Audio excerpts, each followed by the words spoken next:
Welcome back, everybody, to Adventures of King Lance, the Determined of Nivene. Look at this kingdom, my god. Oh my god, we've got stuff all the way over in Anvil as well. What is that? Crowhaven? Must be a vassal. Wait, that's the Emperor. We must have a castle there or something. City of... Wait, is this it? Yeah, we actually do. We have a city all the way over in Anvil. Very weird. Now, I was thinking...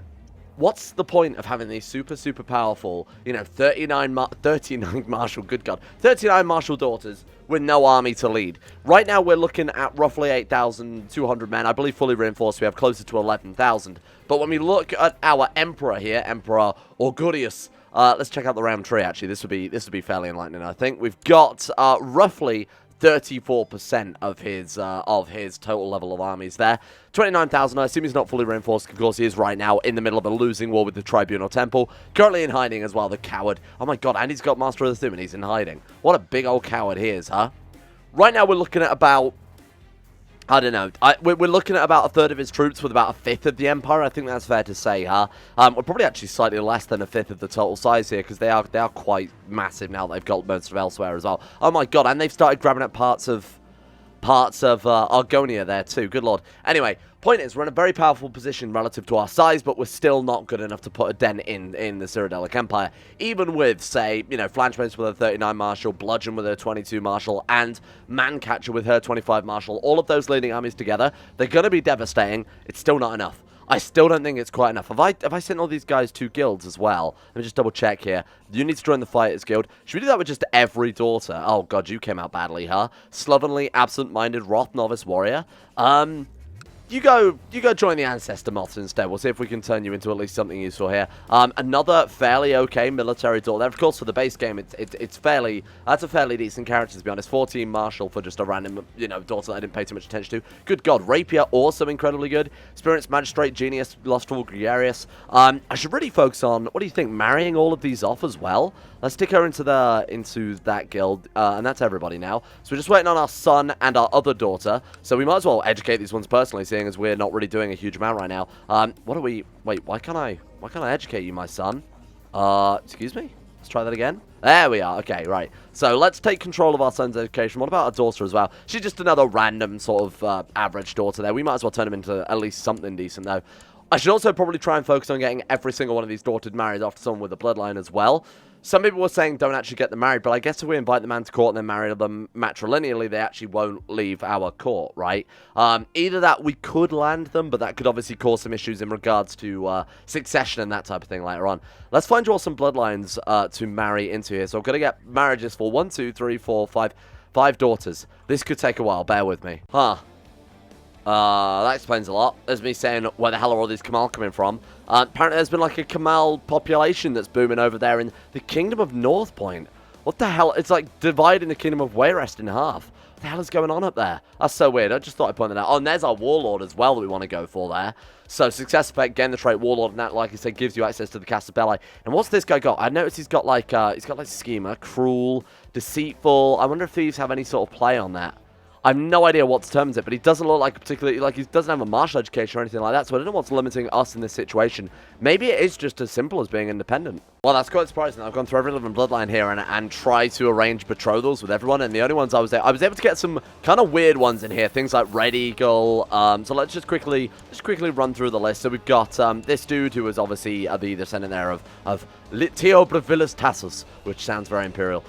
We've got Mancatcher, who is eventually betrothed to this guy, who has the blood of Rislav the Righteous. We've got, have I been over Flail yet? I think I went over Flail, did I? Her husband has now the blood of Varan Aquilarios. I don't know who half these people are, I'm going to be completely frank with you. Some of them I recognize, some of them I don't. Benduolo, sounds like something from, I'm pretty sure that's literally a guy from KOTOR, isn't it? And then we've got, finally, this kid here, blood of Fowlan Briarheart, which might be ill-advisable, I guess, given they've got Colobian opinion there. But again, at the end of the day, it's +1 martial for -5 opinion. I'll take that. That's not too bad. Red Eagle. And of course, if you play Skyrim, you know exactly who Red Eagle is. So, we're in a pretty great situation then in terms of the future. There's a strong argument for actually not going for bloodlines, but instead making sure that we've got, prodigy staying in the family, things like that. Our daughter has it. Her husband is shrewd and tall, so, oh man. Oh, she's actually Preganinant now, too. That could be pretty good. Let's hope that that ends up being something something good, because I'm a little bit worried that eventually we're going to end up playing someone like Diccus Biggus Julius, who is kind of trash, let's be honest. Just got the stutter, none of those really good congenital traits that we're really trying to look for there. Anyway, let's start building up the RAM a little bit, because you know what, we've got 1,000 goddamn gold, and we've apparently got a 36-day modifier on our castle, as well as don't forget our city we're always going to have a low modifier on, because we're part of the Mercantile Guild. We're in fact the Grand Master. It's you, the Grand Master. Let's go for, I mean, realistically, anything that gives troops, I guess. City Mage School sounds pretty good. Thank you. I'll just take all of these for the time being. That's it. Just immediately, like, the king extends his hand and then just castles grow out the fucking floor. Right. Build armory. Let's get some castle gates there. I'm not really too bothered about fort level. Actually, tech spread rate isn't a terrible plan. Dry moat gives fort level as well. Again, I'm not too bothered about the fort level specifically. And that's basically all we can do with that city. Could we actually have built a new... Oh, my God. Look at the cost. A new city. 480 gold, and it's going to take a day to build it. My God. Now, I've been sort of discussing some people with this in Discord, and I know there's always a massive argument about this in the YouTube comment section whenever it comes up. I am going to downsize the RAM quite significantly. Like, it's fine to be holding 12 out of 12.5 domain size, but I've always argued this, and people in the comment section have always argued against me, that holding one province with 6 different holdings, all fully upgraded, is much, much better than holding 12 provinces across a vast swath of land. I've always argued that it's simply because, you know, you get your things like trained troops that give you levy size, you get your things like your tax bonus, all of those percentage multipliers add on to your capital there. Now, it's also been pointed out to me as well, you get things like the 50% bonus levy size from your capital, you get all sorts of, you know, prosperity events, even things as simple as that. Technology is where you don't have to wait for spread. So I'm going to focus on doing that eventually, probably as we go through today here, building more and more things in whatever, what's our most like, what's our holding slot with the most provinces? Technically, Magia. I mean, there's nothing to stop us moving our capital over to there, sticking down like a city and a castle and then building 2 other cities or something like that. This one's fairly limited. To be fair, we only get 1 more holding slot, and that's already starting off as a temple. Now, I assume we have to build a temple next here anyway. I assume it follows standard CK2 procedure. Yeah, you must build 1 of each type of holding first. Now, we've already put so much time and effort developing this one. It wouldn't be worth it to move just to get, you know, a spare city slot or whatever. But that is something I'm going to focus on, is getting a 6-province holding with everything fully upgraded there, rather than having such a wide empire. For the time being, though, works pretty well. Nice. Okay, we've got another barony there. So we were going for Aureus at this stage, which is obviously the Duke of Aureus there. Sorry, Count of Aureus. Very confusing. So we want to try and grab all of this, going all the way down to Deep Scorn. Deep Scorn Hollow is that holy site for Sithis, just out of pure curiosity here. It's not. Right, it was a weird Oblivion. It wasn't really a DLC. It was when Bethesda started doing, like, add-on packs. There was one for Oblivion called Deep Scorn Hollow, which was essentially like a Dark Brotherhood-themed base you could build up. Cool thing about those Oblivion DLCs as well was that you could basically hire people to work for you, and they'd go out and make you money. It was sort of like, how would I describe it? Kind of like an idol system added into Oblivion. It was kind of a cool idea, because in Oblivion you couldn't really swim in shit tons of gold until the end of the game, and by the time you were swimming in shit tons of gold at the end of the game, it was the end of the game. So the whole point of this system was to basically, oh, there we go. The whole point of this system was to essentially allow you to build up a massive amount of gold and give you something to spend a massive amount of gold as well. You could, like, get your own pirates as well. Under Anvil, there was, like, a smuggler's code, and you could send them off doing missions for you. It's kind of similar to, like, a really, really bare-bones version of that Assassin's Creed pirate game where you would send them out to go do that. Anyway, on that side, Julita Biggus Diccus, you'll be called. What do we want to go for here? Have we had a Morning Star yet? I don't think we've had a Morning Star. That's a good one. There you go. Excuse me, I do want to capitalize your name there. Boom. Morningstar, Diccus Biggus Julius, welcome aboard. Actually, I'm going to educate you myself. Which one of you two is worth educating? Oh god, our son is good. Swordstaff and Nibide actually does have Haughty and Rowdy. We don't necessarily want to play as the males in this. It's really no difference. It's not base game CK2 after all, and plus you can't farm up bloodlines with males. So he might just be a super, super backup out. Our daughter then, let's palm you off on someone else, because I really can't be fucking bothered to educate you. Flange Mace, deal with that, thank you. We will go to educating our granddaughter Morningstar in that case. So let's quickly flip you over to Lance of Nibide. And then what about your sister Mangonel? Coming out, actually not too bad. Conscientious and kind could be a lot worse than that. I'm going to treat you at a great steward within our realm. And then, oh, diligent, just, chase, temperate, brawny. You seem like a pretty good educator. There you go, get to work on that one. Nice.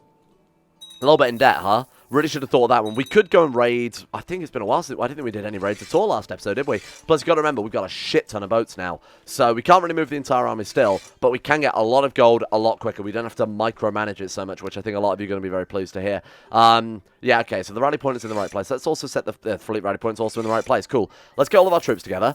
Accidentally did just battle someone apparently in Aureus. Did we really? I don't think we did, you liar. Oh, sorry. Arius. It's fucking confusing, huh? Expose him immediately, or keep this information to myself. We've got a good thing going on here. I don't want to upset the apple cart too much. Let the Tribunal Temple torch everything. As long as they don't go to my capital, I really don't care. He just needs to surrender that wall, because I'm certainly not going to help out, and I certainly couldn't really do a huge amount against the Tribunal Temple. Like I've heard from a lot of you guys in the comments, going to war against these guys. We kind of did it in the Dwemer campaign a little bit, but that was a whole different kettle of fish, huh? We literally had Numidium at that point, so it was a little different. But apparently with the Tribunal Temple, they just get like literal death stacks, like these crazy massive troop counts. We sort of saw it ourselves, actually, if you remember when we were attacking Vivek over the Escadian Isles, you know, with Rakung Tunch in the armies, with Numidium. Even then we were being pushed back, which is really saying something. I just don't care. I'm going to be frank with you. I don't care. Thank you. Goodbye, my friend. Okay, first of all, many marriages coming in here. Good luck. There you go. So this must be the guy with the bloodline of the Reach King, yeah? There he is. Fallen Briarheart, Red Eagle. Cool. Not fantastic, like I said. It's not the best bloodline, but we are... Oh, God, I've got to spend like 100 gold, so 50 gold to try and not lose our Ayleid ruins there. Let's roll with it. It is kind of a pain in the ass that, you know, a lot of those bloodlines just don't have any living relatives. We could, if we find a really good enough bloodline, we could kill off, like, whoever they're married to and try and get them on board that way, which is, you know, a pretty decent tactic, but I don't think any of the bloodlines really warrant going to that extent, like fucking long-term murder to get them integrated over the course of a couple of generations here. Barony of Bramble Point for another 386 gold. This could be dangerous.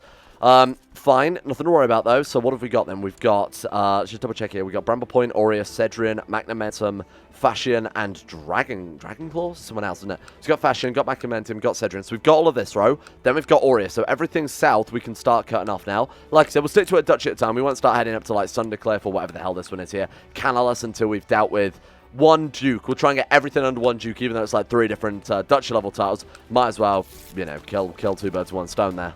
This is so much better.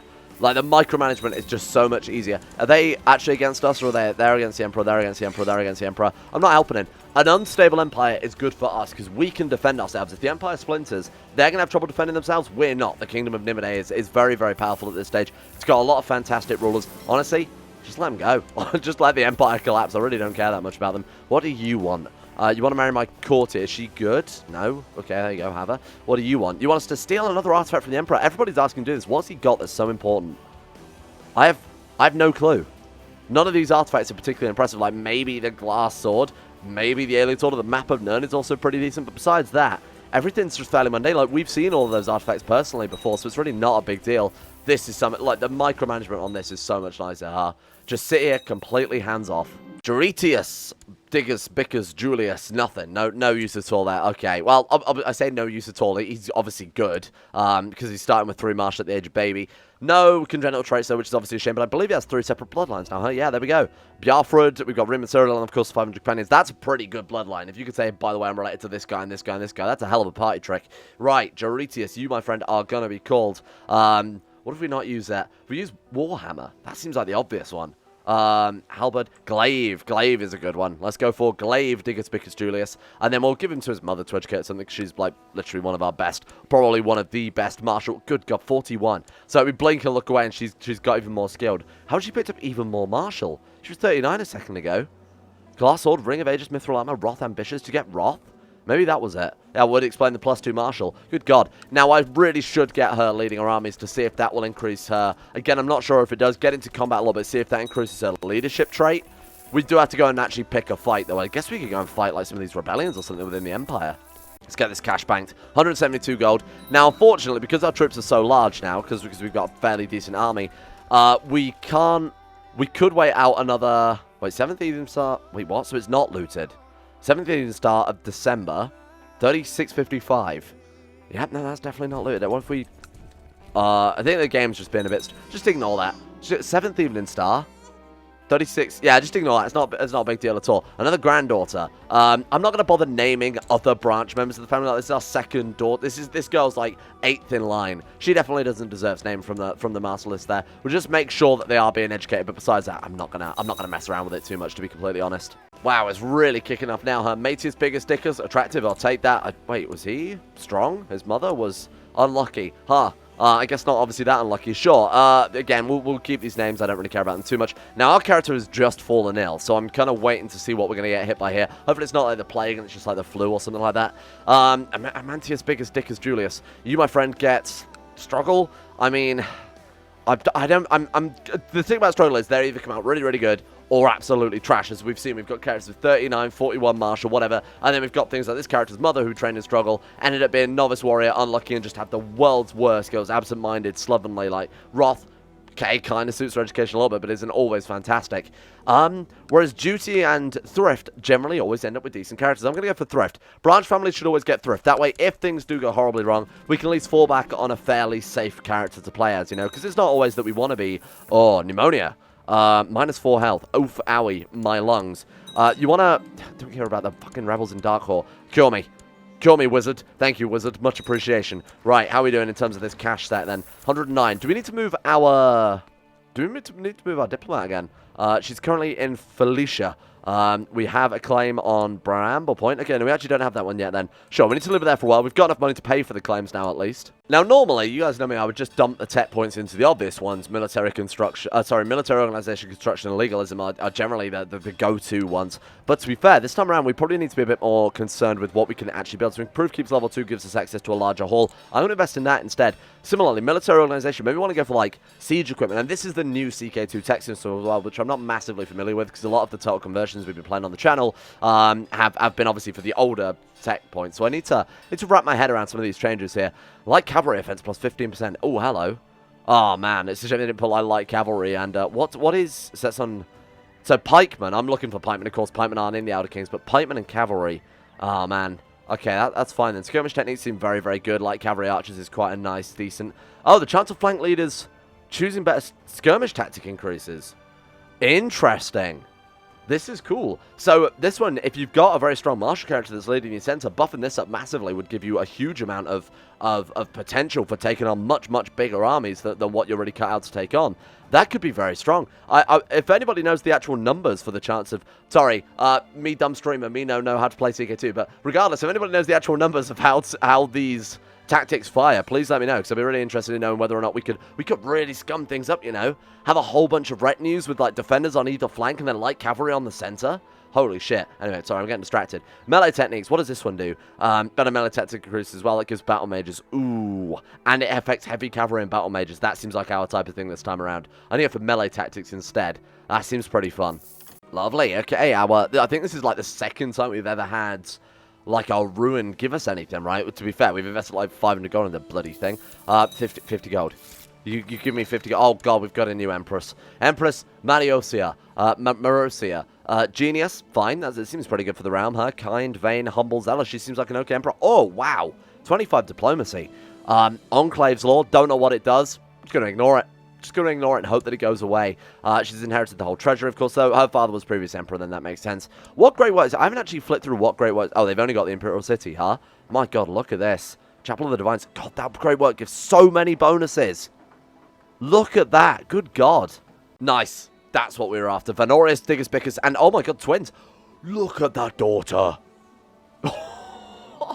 There we go. That's what we were after right there. And this, you've got to remember, is also our heirs' children. So these are our eventual... Oh my God, she's tall and prodigy and a woman, what's the point? At the age of baby, 10 martial, 60 personal combat. You are incredible. We are going to train you in struggle, and actually we are going to train you ourselves as well, assuming we've got room for it. No, we don't. Is our mother better educated than us at this stage? Not really. We've got, I believe, diligent. Yeah, we do have diligent, which makes us slightly better educated, despite the fact we have slightly lower martial. Well, by slightly lower martial, I mean literally... She's got a quarter more martial than us. That's absolutely insane. Double martial if you're taking our stats into account. Wow, that's good. Okay, then in that case, we're going to say, who are we educating right now? Morningstar, our other granddaughter. To be fair, this kid is like 6th, 7th in line to the throne. He's very, very good as well. Let's chuck you at another. We've got so many good martial educators in the court. We chuck him at someone else. Here you go, Bastard Sword. That's our sister, right? Right, so you then are also incredible. Train you in struggle and make sure you're getting educated by someone as well. Should we educate both of these twins? The prodigal twins. Oh my God, this is insane. Sorry, I'm trying to juggle so many family members here, but I think it's definitely going to pay off. This is paying off now. The amount of bloodlines, the amount of traits we've been very careful about farming up, picking decent Fairly decent hustling. Don't get me wrong, this was a gamble. Picking a dude who was tall, bearing in mind that Prodigy has such a low inherit chance. To be fair, they have had like 5 kids at this stage, so, you know, chances were getting up there that eventually we get a kid like that, huh? Venorius, you'll be named Quarterstaff, because that was the first one my eyes landed on the list. Have we already got Quarterstaff? Maybe. Maybe it's not like, you know, you wouldn't see the same name coming up in families quite frequently. And then, Selena, you need to be educated immediately. You are the golden character here. Boom, look at that. She might be our Tiber Septim. I don't know if we'll be in a position ready enough to declare war with Flange Base, especially because she's going to be 32. But my god, this one is. I need to find a good name for you. Oh my god, we can name a Katana. We can name a Katana. Ryugawaga Teki Wokurao. Folded 1,000 times through many generations for perfection and greatness. This is it. This is it. Mighty Katana. So we've sieged all the way over to the mains office here, and to be honest, I'm just assaulting down the holdings, because there was already a rebellion there that had captured, so they didn't have any defenders. But this is working very well in our favor. Like, elsewhere being in constant civil war is doing us a big old... Look at this. I mean, 180 defenders. Even this as well, with its 994. With these crazy fucking commanders we've got right now, we can just sit here, bash the button, lose like 10, 20 troops, and now our boats are filled. 560 gold. That's big. That's really, really big. And then, you know, by the time we've gone all the way to the mains office and back, we can start sieging this side again. You're right. Modesty will get me nowhere. And acclaim as well. Thank you. I appreciate that. What did we get there? Oh my god, we're now an elite leader. This is good. But I really wish there was a way to confer that onto your... Oh, man. Is she like an expert crusader yet or not? She's still an expert knight. She's a great character, don't get me wrong. Yeah, I think what I'm going to do... You are incredible and everything. But I think I am going to put you in charge of our armies just to see if we can build up her stats, because it seems like an absolute waste otherwise. Again, I'm not sure it is even possible at all. I think maybe you have to be like a ruler or something like that as well. But just in case it does work, let's roll with it. Ooh, closure at long last. While looting the holding, one of your men came up upon a strange-looking key made of unknown metal. You've only seen such a metal once before, that mysterious chest. Now, I don't know all of the outcomes of this. I've seen like 50 gold or just garbage. Oh, that's cool. Thank you. Another free 200 gold there. I'll put that with the gigantic stacks of cash we've got back in the city, huh? Let's get all this shit. And then, again, I think by the time we finished here... Oh, my God, they haven't finished. Ah, there we go. We can start the route all over again. Best part is, well, because they are retinues? Are they not retinues? Oh, shit. Well, our troops have just done that. Well, there's me thinking, oh, they're retinues. They're reinforcing. That's why so many are surviving. They're not. It's just because we're literally that good a military leader. Another one with resonant voice there. Again, just a branch member, so I don't really care about you too much. We'll give you thrift and then give you to any old guardian. Look at that, like 200 men lost there in exchange for 40. I'll take it. I'll absolutely... This is so overpowered. This is so overpowered. We've got 504 more gold. This will be the last raid I do for a very, very long time, because this has topped off the coppers quite significantly, and we're getting 20 gold per month as well. It just feels kind of like bullying at this stage, you know? I just kind of feel like I'm in... And this is what I was talking about before. Halkanian Peasant Revolt, they've sieged down. There's basically no defenders here. Well, then we're just going to sit here and rinse them. I mean, this place has... I mean, there's 36 gold instantly. 0. Don't sit... Oh, because our boats are full. Our boats are full. We're just doing it for sport at this stage. Okay, let's leave then. Let's go. Let's get out of here. Good raid, everyone. Right, so with this gold, we can... The raiders become the raided. Not for long. Get the hell out of here. Defeat. Oh my god, it's those bloody elves. Those bloody freaking sea elves. You're right, raise the men. Kill them all. Kill them dead. Raise the men and the women. We're in equal state here. All of our best commanders are... Well, they've left. Cowards. Didn't even want to fight fairly in the field of battle. How are they doing, by the way? Oh. Malma Revolt. Literally the entire of Somerset. Not much of a surprise, really. That's kind of cool, though. I mean, that is kind of a cool story and exactly what you'd expect. We got a massive sort of elven civil war. And there we go, 2,689. I should really start fabricating some of the claims, and we'll actually go to war as well. I think it's been too long just pissing around, getting, you know, a bunch of different loot again when we could actually be out there pressing claims and kicking ass. So let's do exactly that. Press all claims. Thank you very much. Go on, call for round peace. I dare you, coward. Do it. Do it, and your whole kingdom falls. Look at us now. 9,000 men. I mean, it's obviously not that super impressive right now, but I did just throw away a shit ton of troops. Well, I turned them into gold. Give a stern talking to Chancellor Emily, because apparently she's slothful. Is she? Oh, absent-minded. Okay, fair enough. She's also shrewd. Apparently also fertile. Didn't even realize that was in the game. Oh, of course we are. Playing with the vanilla congenital traits mod. Boom. Thank you very much.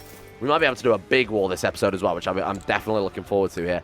So what else have you guys got then? Just got to keep heading south here. Can we? Oh, we can't even move you yet. Oh my god, it's been that quick that we can't move her.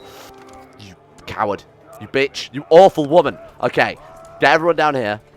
Get everybody. Okay, Flange Base. Yep. Okay, Lance. Yep. Okay. How long? 4 months. 4 months is fine. How long is it going to take to siege this place down? 4 more days. Get rid of it. Nice. Fashion, you're next. Oh, you are next. You think round peace will save you now? You think you push favor on the Empress? Oh, please, Empress. Please, Empress is the king of Nibene. He's too big and too powerful, and his muscles are so bulging and large. He won't save you. There is no escape. Oh, God, there is escape, because they've apparently got the whole of fucking elsewhere. What? How long we got? 74 days. Charge. Like, actually run forever. Run as fast as you'll... There it is. Troops. Kill their troops. That might be enough. I doubt it, but it might be. Yeah, I don't give a chip.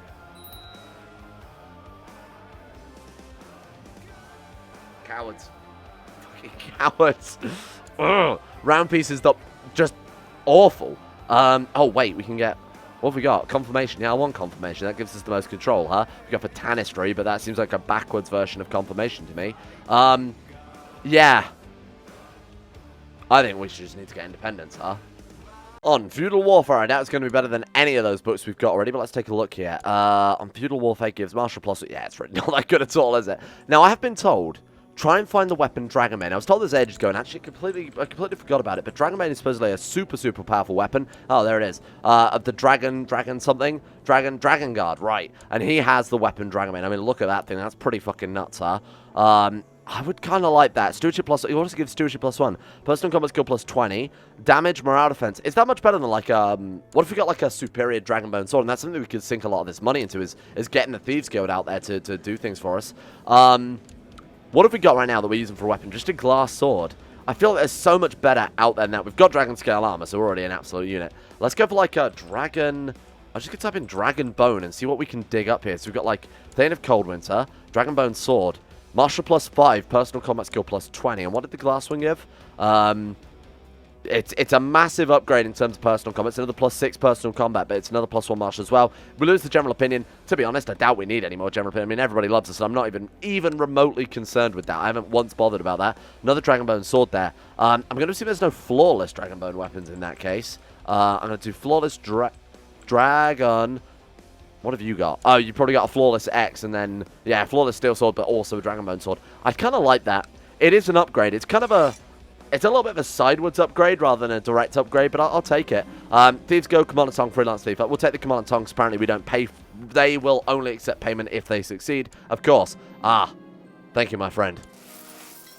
150 gold for such a fine acquisition. Of course, last episode we were robbed as well. They stole our Sunfire ring, so actually I don't think we have... Yeah, we don't even have that many rings equipped anymore. Guess we'll put on the silver ring or some shit. It's me giving away all our good rings. It was like, oh, we got the Sunfire ring and the Warlock ring. We'll never need anything else. Betrayed. There we go. Look at that. Dragonbone sword takes it up to 33 martial, of course, when our daughter gets that as well. Bear in mind, she hasn't really got too many artifacts, has she? She's like a glass sword. Oh, to be fair, she's already got a glass sword then. You know what? You're fairly impressive. Eunuch. Got a little bit of Gonhoria. What is wrong with you? Flanged mace. What have you been up to? Final thing is quickly upgrading this so it's as powerful as possible. Are we overseeing construction? Are you definitely the best steward we've got? Yeah, absolutely you are. Is there anything else I can do here? Provincial infrastructure. Now, what does that do again? Does that increase our build time modifier minus 10%? Done. Absolutely done. Welcome. And that's now maxed out, I assume. Advanced infrastructure build time modifier minus 15%, so that's going to give us a little bit faster buildings. It's not going to be super fantastic, again, especially for the castles here. Going to be somewhat more difficult. What about if we pass like a bureaucracy policy as well to reduce the cost or something like that? Public Works project build cost minus 15%. If we spend just the upfront gold on that, we're absolutely going to save it. Aldos becomes... Oh, where is Aldos? Is that somewhere in... I have no idea. Aldos becomes Colovian. Chance of 2% chance of us gaining 1 stewardship. I wasn't really surprised that was going to happen. I have no idea. Is it somewhere around here? There it is. Was it Rimmon that became it? I mean, it doesn't say Rimmon. It clearly says Aldos on it, but I have no idea where that is. Maybe it's someone that was Heartlander or something like that. It really makes no difference because it could be freaking anywhere. That's what we're looking for. Oh, it's Cheydinhal. Fine. All right. Whatever. Damn it. They're related my wife again. Hey, stop that. Queen Julietta of Nibene. I mean, surely she'll die. Oh my god. What does that mean for us? We lose everything, right? Lose everything but our capital duchy. Oh my god. We lose almost everything. Apparently, we lose our capital as well. Oh my god. What don't we lose? Surely that is a game over. Alright, fine. I don't want to have to kill off my wife, but if they're electing my... Why are you not going for candidate score 0? She's diplomatic concerns about realm stability. She has been struck with the Great Pox. Seriously. So, that's why people aren't voting for my candidate. Because she's got gonorrhea. Wizard it away. Can we wizard away gonorrhea? Is that how that works? Levy size plus 5%, absolutely. Welcome aboard. He tried to falsify evidence. Our liege must know about this. How terrible. Light infantry, thank you. Bridge guard post, light cavalry, muster. That's another 5% levy reinforcement rate. And now for the actual bulk of our army. Oh, thank God. We've actually started voting for her again. And we're debasing mints. That's what we need. More money. A tall grandson this time. Interesting. Fine, we'll still stick to struggle because you're part of the main branch here. And then you will be called my good friend. I mean, this is a bit specific. I'm going to be frank. You're going to be called Horseman's Pick, which is not really a name. I mean, that's not really a name, is it? That's more of a description. There you are, Horseman's Pick. Well, I'm sorry. You are so... Crops forgot. Oh, my God, what capital's not crops anymore, is it? Garbage. Right, go educate this goddamn child. Okay, how are we looking then? Levy size when fully reinforced is actually still not that impressive. I feel like, what have I been spending all this goddamn money on, huh? No. Shit. I was hoping we'd live with him for a few more years. Well, there we go. The end of King Lance. You have a new heir. If your character dies, we now play as Glaive, Diccus Biggus Julius. Severe stress. Oh, there's a fucking business focus for you right there. Business focus in a nutshell, everyone. We hope Lance will find peace and not especially blessed. You buried the dude with 29 stewardship. Queen Flanged Mace. Here we go. This is it now. Our heir, we want to name, it wasn't Glaive. Who was it? Which one had all the... There! Katana Biggus Diccus. Must debate the succession gender law. What do you mean? What the fuck do you mean, the gender succession law? Nominate. Okay, there we go. Ignore that. Katana. Perfect. You will be the greatest character we've ever seen. I suppose we can focus on getting her educated for the timing. I was hoping 48 Marshal. Good God, this is a whole new chapter, huh? We're just going up and up and up, and I honestly think that our next character might even get even higher than that because, of course, she's tall just naturally. What's she born in? The lover. Injury plus 1. Fertility plus 10%. That's very good. That's actually very, very good. Wow, this is pretty nuts. This is absolutely nuts. Let's go for, we could even get like war. Get it up to 52 Marshal. What a great way to, oh, 51. I can't do maths.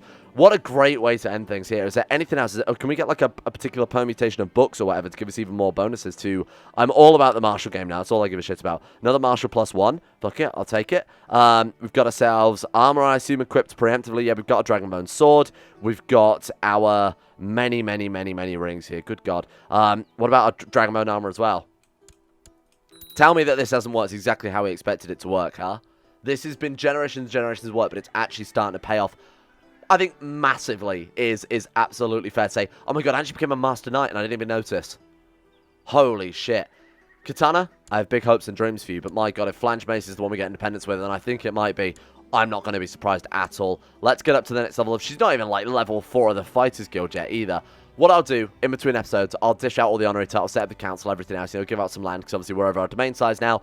But my God, I think next time we go for independence, I think this is going to be absolutely massive for us. Thank you all for watching. In the meantime, let's give a shout out to the insane top tier level patrons who make this series and any content, to be honest, possible on YouTube in 2019. Without these guys, none of these videos would come out, especially not 3 times a day, maybe not even once a day, maybe not even once every 2 days.